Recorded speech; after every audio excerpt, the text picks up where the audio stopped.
Railway junction पर राजद कार्यकर्ताओं ने बिहार बंदी के दौरान रोका बिहार संपर्क एक्सप्रेस ट्रेन। यह एक्सप्रेस ट्रेन दरभंगा से नई दिल्ली जाती है और बिहार बंद के दौरान राजद कार्यकर्ताओं ने इस ट्रेन को कुछ देर तक रोके रहा। मौके पर मौजूद जीआरपी एवं आरपीएफ के जवानों के द्वारा आए राजद कार्यकर्ताओं को हटाया गया। वहीं इस बारे में राजद कार्यकर्ताओं ने कहा है कि विधानसभा में सत्र के दौरान जो राजद विधायकों के साथ जो अत्याचार एवं दुराचार किया गया है उसका आज हम लोग विरोध कर रहे हैं, जिसको लेकर बिहार बंद का ऐलान किया गया है। 23 मार्च 2021 को भारतवर्ष के इतिहास में एक काला दिन, जो 3-3 लाख लोगों के द्वारा चुने हुए प्रतिनिधियों के ऊपर बिहार विधानसभा में जिस प्रकार से हाथापाई की गई, मार्शलों को बाहर से पुलिस फोर्स बुला करके उनके ऊपर अत्याचार किया गया, जबरन घसीट करके सदन से बाहर निकाला गया। जो कुछ सदन के हकदार है, सदन में वो अपने आप नहीं पहुंचे, सदन में 3 लाख जनता के द्वारा प्रतिनिधि बन के पहुंचे हैं। ऐसे प्रतिनिधियों के द्वारा जिस प्रकार का काला कुकर्म नीतीश कुमार के लोगों ने या नीतीश कुमार के प्रशासन के द्वारा किया गया है, उसका हम लोग निंदा करते हैं। साथ में उसी दिन युवा राष्ट्रीय जनता दल के सभी साथी पूरे बिहार से पटना में एकत्रित हुए थे बिहार विधानसभा घेराव को लेकर के, और उनकी मांग थी जो 19 लाख लोगों को, युवाओं को रोजगार देने की बात नीतीश कुमार जी ने अपने मैनिफेस्टो में कहा था चुनाव के समय में। वो मैनिफेस्टो कहाँ गया, वो रोजगार कहाँ गया? यहाँ आए दिन हत्या, लूट, बलात्कार जैसी घटनाएं होती है, और इनफैक्ट आपके पत्रकार बंधु भी सदन में सुरक्षित नहीं है, उनके ऊपर भी हाथापाई की गई। इन्हीं मुद्दों को लेकर के आज युवा राष्ट्रीय जनता दल और राष्ट्रीय जनता दल के सभी इकाई दरभंगा में पूरे चप्पे चप्पे को बंद करने का काम कर रहे हैं और अपनी मांग, अपना विरोध जताने का काम। यहाँ क्या किया है आपने? हम लोगों ने बिहार संपर्क क्रांति को घेरने का प्रयास किया और काफ़ी देर तक हम लोग ने बिहार संपर्क क्रांति और अन्य रेल को भी रोकने का, हम लोग रेल का भी चक्का जाम रहेगा और रेल के साथ साथ पूरा दरभंगा हम लोग ब्लॉक करने का कोशिश कर रहे हैं। दरभंगा टावर, कटहलबारी, आयकर चौराहा, मिर्जापुर बाजार, जितने मुख्य प्रतिष्ठान हैं और बैंक वगैरह को भी हम लोग बंद कराने का काम करेंगे। शांतिपूर्वक ढंग से अपने प्रोटेस्ट को निकाल रहे हैं। इसमें एम्बुलेंस वगैरह और जो भी नीडी लोग हैं उनको जाने का हम लोग रास्ता दे रहे हैं। राकेश नायक, महानगर अध्यक्ष, युवा राष्ट्रीय जनता दल, दरभंगा।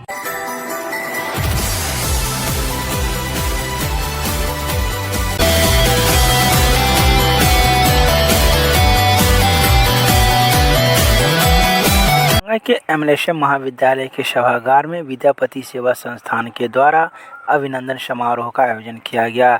इस अभिनंदन समारोह में मुख्य अतिथि के रूप में जल संसाधन मंत्री संजय झा मौजूद थे। इसके अलावा नवनिर्वाचित विधान पार्षद श्याम ठाकुर मौजूद थे। वहीं विद्यापति सेवा संस्थान के द्वारा इस आयोजन में मंत्री संजय झा, विधान पार्षद घनश्याम ठाकुर एवं ललित नारायण मिथिला विश्वविद्यालय के कुलपति प्रोफेसर सुरेंद्र प्रताप सिंह को विभूति से सम्मानित किया गया।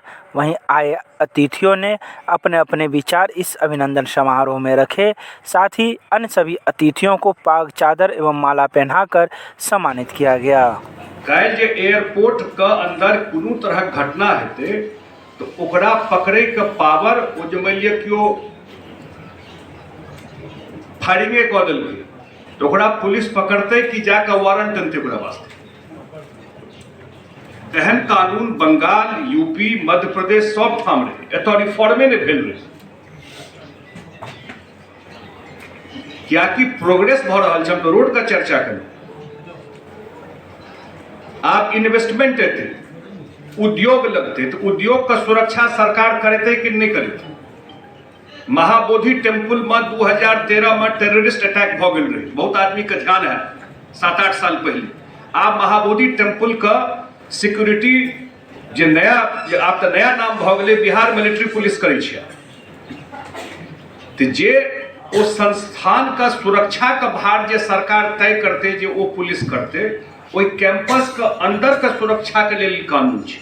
इससे पहले तो किछु छलैये नहीं, तो जरूरते नहीं रहे ओहि टाइप के सिक्योरिटी का, आदमी के सुरक्षा का जरूरत रहे।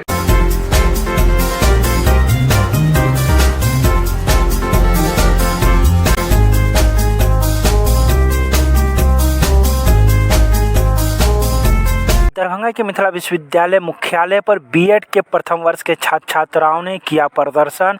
यह प्रदर्शन एनएसयूआई एवं छात्र आयशा के बैनर तले छात्र छात्राओं ने किया। छात्र छात्राओं का कहना है कि का नामांकन दूरस्थ शिक्षा के बीएड कोर्स में नामांकित है। इस कोर्स के अंतर्गत आने वाले सभी अन्य छात्राओं को जो दूसरे कॉलेज या दूसरे संस्थान से हैं उन लोगों को अधिक नंबर दिया गया और जो यहाँ रेगुलर के छात्र हैं उन लोगों को कम नंबर दिया गया।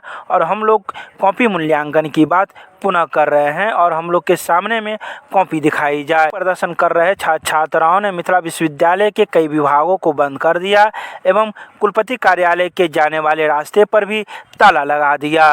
मौके पर पहुंचे परीक्षा नियंत्रक ने वार्ता करने का प्रयास किया लेकिन वार्ता असफल रहा। विश्वविद्यालय परिसर है, हम लोग बीएससी के का जो भी कैंपस है उनके बाहर खड़े हैं। एक्चुअली जो हमारा सेशन है 1921 बीएड का, उसका जो रिजल्ट आया है फर्स्ट ईयर का, उसमें बहुत ज़्यादा करप्शन हुआ है। तो हम लोग चाहते हैं कॉपी रीचेक हो, रेक्टिफाई हो, क्योंकि जो मार्क्स दिया गया है वो बिल्कुल पैटर्न में है।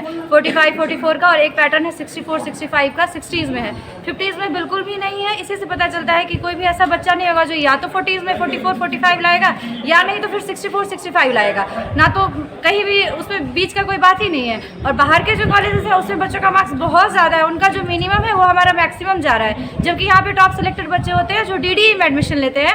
तो ये जो हुआ है ये क्यों हुआ है, इसके लिए फिर से इस पे वो लोग रिजल्ट को रीचेक करें, नहीं तो फिर से दोबारा से एग्जाम करें, रिटर्न ले, ओरल ले, ब्लैक बोर्ड स्किल ले, जो लेना है लोग सब हम लोग पैनल के सामने फेस करेंगे, लेकिन फिर से रिजल्ट दे और करप्शन फ्री रिजल्ट दे। इसलिए हम लोग ये मांग कर रहे हैं। हम लोग पोलाइटली भी इनको फॉर्मल वेल में एप्लीकेशन दिए थे, सब जगह भी फॉरवर्ड किए थे, पर इन लोग को नहीं सुनाई दिया, इसलिए हम लोग को मजबूरी होकर ये करना पड़ रहा है। क्या नाम हुआ? मेरा नाम अमृता है, मैं बीएड फर्स्ट ईयर से हूँ।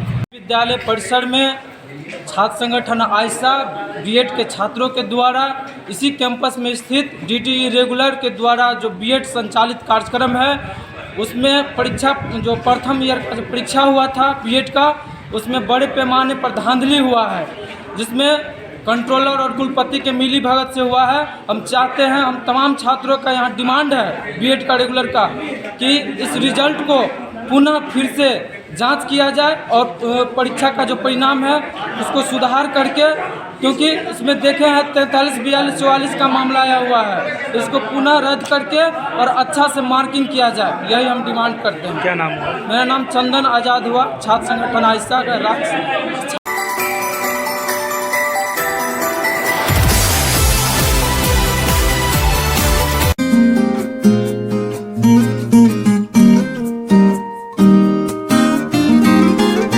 दरभंगा के पुअर होम के संचालन को लेकर प्रमंडलीय आयुक्त ने की बैठक।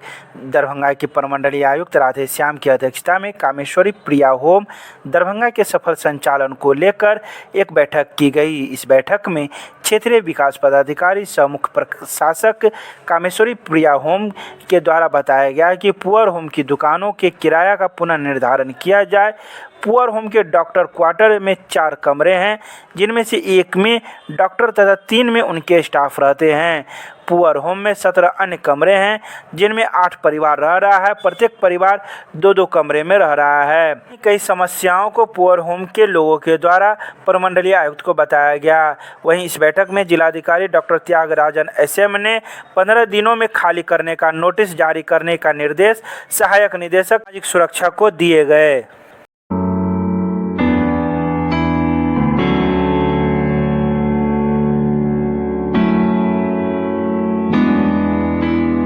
दरभंगा के अम्बेडकर सभागार में जिलाधिकारी डॉक्टर त्यागराजन SM एवं वरीय पुलिस अधीक्षक बाबूराम की संयुक्त अध्यक्षता में जिला शांति समिति की बैठक आयोजित की गई। इस बैठक में जिला शांति समिति के सदस्यों ने होलिका दहन, शब बारात एवं होली को शांतिपूर्ण संपन्न कराने हेतु अपने बहुमूल्य सुझाव प्रस्तुत किए तथा संवेदनशील स्थलों को अवगत कराते हुए उन स्थलों पर विशेष चौकसी बरतने के सुझाव दिए। उनके बहुमूल्य सुझाव में मोटरसाइकिल, ट्रिपल सवारी, अश्लील गानों पर रोक लगाना, महापुरुषों के प्रतिमा के स्थल से हटकर होलिका दहन करवाने, बिजली के तार के नीचे से दूर होकर होलिका दहन करवाने, शराब माफियों पर नकेल कसने, वाहन व हेलमेट व मास्क चेक इन करवाने, रात्रि में 8 बजे के बाद चाय पान की दुकानें बंद करवाने सहित महत्वपूर्ण सुझाव शांति समिति के सदस्यों के द्वारा दिया गया। वहीं जिलाधिकारी ने कहा कि जो भी सुझाव प्राप्त हुए हैं उसे उपस्थित पदाधिकारियों के द्वारा नोट कर लिया गया है और उस पर कार्रवाई भी होगी। दरभंगा के अम्बेडकर सभागार में होली एवं शब बारात पर्व शांतिपूर्वक संपन्न कराने हेतु जिलाधिकारी डॉक्टर त्यागराजन एसएम एवं वरीय पुलिस अधीक्षक बाबूराम की संयुक्त अध्यक्षता में विधि व्यवस्था को लेकर एक बैठक आयोजित की गई।